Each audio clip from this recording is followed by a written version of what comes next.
Hello les amis, bienvenue dans cette nouvelle vidéo. J'espère que vous allez bien parce que moi, j'ai la patate. Je tenais à échanger avec vous aujourd'hui sur une thématique plus que passionnante. J'espère que vous êtes chaud parce que j'ai monté un super article et voici la vidéo qui va avec. Connaissez-vous l'autosuggestion? Personnellement, l'autosuggestion, l'année dernière, je ne connaissais absolument pas. J'ai découvert l'autosuggestion en même temps que la PNL, la programmation neuro-linguistique.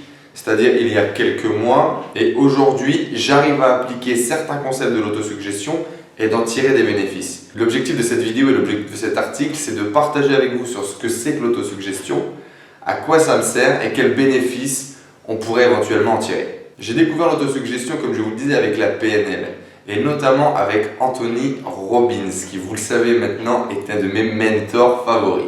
Pour vulgariser un petit peu, la PNL est un groupe d'outils et de méthodes permettant de mieux communiquer, de mieux appréhender les choses liées à la communication. L'idée est de se baser sur des modèles extraordinaires, d'en comprendre leur fonctionnement et d'essayer de s'adapter, de nous programmer en fonction de ces modèles extraordinaires. Alors vous le savez maintenant, l'objectif de ce blog, de ces articles et de ces vidéos est de partager mon apprentissage et ma découverte du développement avec vous, de pouvoir échanger sur ces sujets et de faire une communauté autour de ça. Je ne suis en aucun cas un expert et je ne me prétends pas l'être. Et ce que je vais vous donner dans cet article est le résultat de mes expériences et de mes travaux. Alors pour les haters, laissez petits commentaires. Pour comprendre l'autosuggestion, vous devez comprendre la notion de croyance limitante. Savez-vous ce que c'est? C'est quoi ça? Il s'agit d'une pensée interne que l'on a, parfois même inconsciente, qui va nous freiner dans notre développement, qui va nous empêcher de réaliser quelque chose. Par exemple, je ne suis pas un bon sportif, je ne peux pas courir 30 minutes sans m'arrêter. C'est impossible.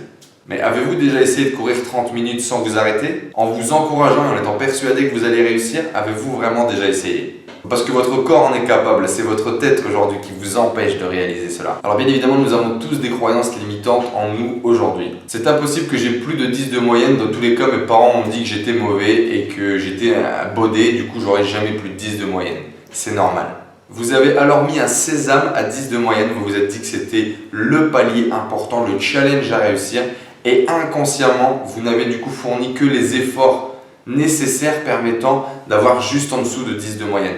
Parce que plus, c'était dans tous les cas impossible pour vous. Du coup, votre schéma interne et votre inconscient a fait que vous ne l'avez pas dépassé. Parce que dans tous les cas, vous ne vouliez pas le dépasser. Je suis jeune diplômé, je n'ai pas d'expérience. 1 500 € est un très bon salaire, je devrais prendre ce job. C'est très bon par rapport à quoi?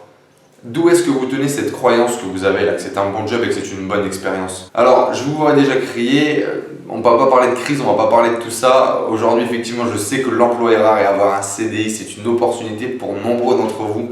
Et vous savez que je ne partage pas ces fondements et ces valeurs. Donc voilà, ne vous braquez pas quand je vais parler de travail, mais en tout par rapport à cet emploi où on se dit non, je suis limité à avoir que 1 500 € parce que je suis jeune et que je viens d'avoir mon premier job.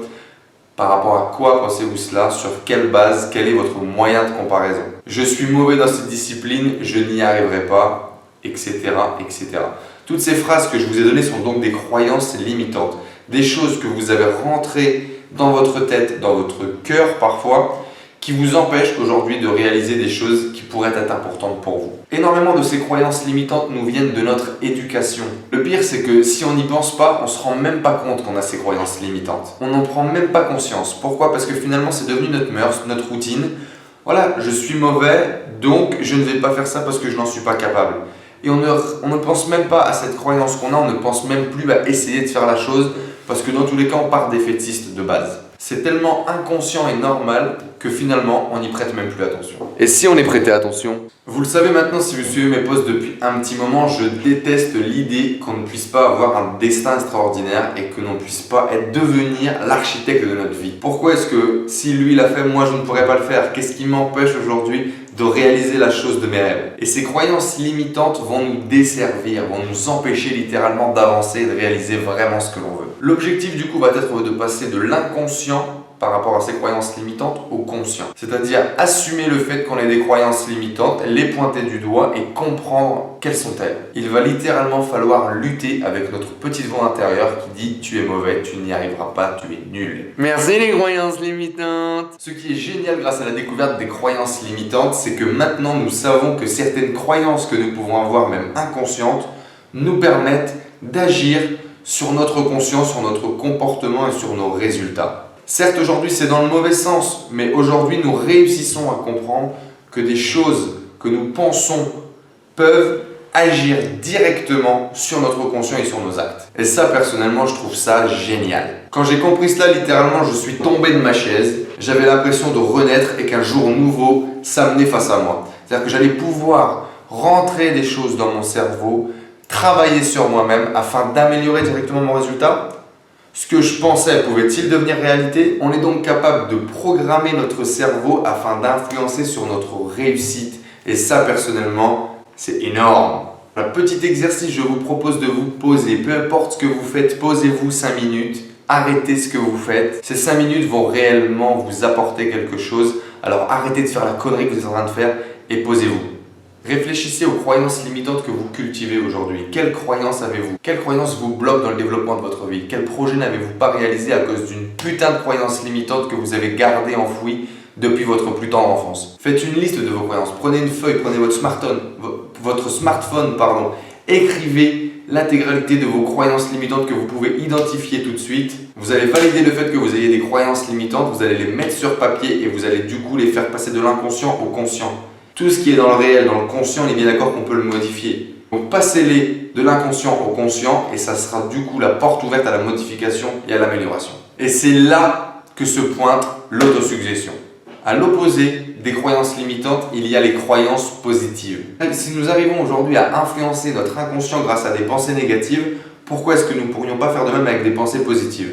Allez, je vous le demande, dites-moi. L'idée est donc de faire rentrer dans notre tête des croyances positives qui vont littéralement influencer notre motivation et notre réussite. Je vais réaliser cela, c'est génial.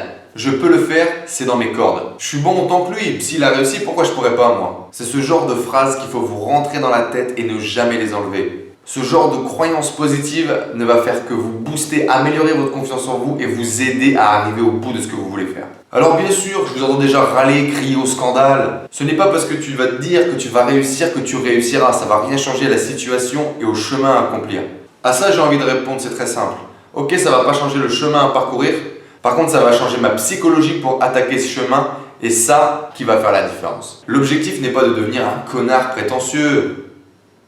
Vous ne devez rien lâcher au rythme de travail que vous vous imposez aujourd'hui par rapport à vos projets. Mais vous devez réussir à créer un écosystème de pensée positive qui va vous booster et influencer votre confiance en vous et votre motivation au jour le jour. Vous ne vous rendez compte de la force que vous avez uniquement quand vous allez la dégager. Donc prenez conscience et prenez confiance en vous. Concernant les points forts que vous avez, mettez le doigt dessus et foncez, allez-y. Notre cerveau est une machine extraordinaire. Mettez-le au service de votre réussite et vous ne pourrez que récolter les lauriers de votre travail. Oh, le laurier, Maïté! Je vais vous raconter une expérience qui a eu lieu au Canada. Ouais, mais c'est fou le Canadien. Ok, ils sont un peu fous, je vous avoue.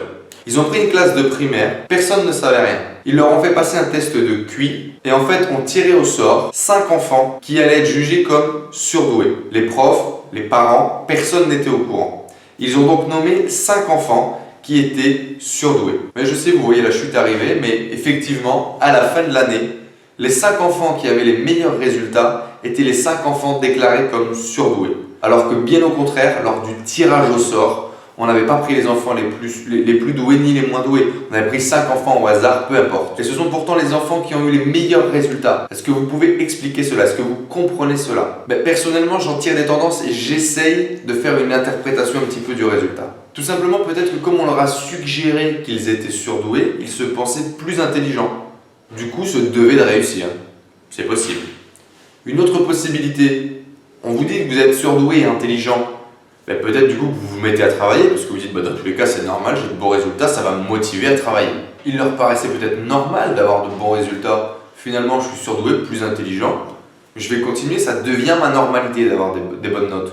Leurs parents, ils pensaient peut-être avoir des enfants prometteurs, ils leur ont mis tous les moyens à disposition, que ce soit financier, du temps. Ils leur ont peut-être donné les moyens, plus qu'à d'autres, que de réussir.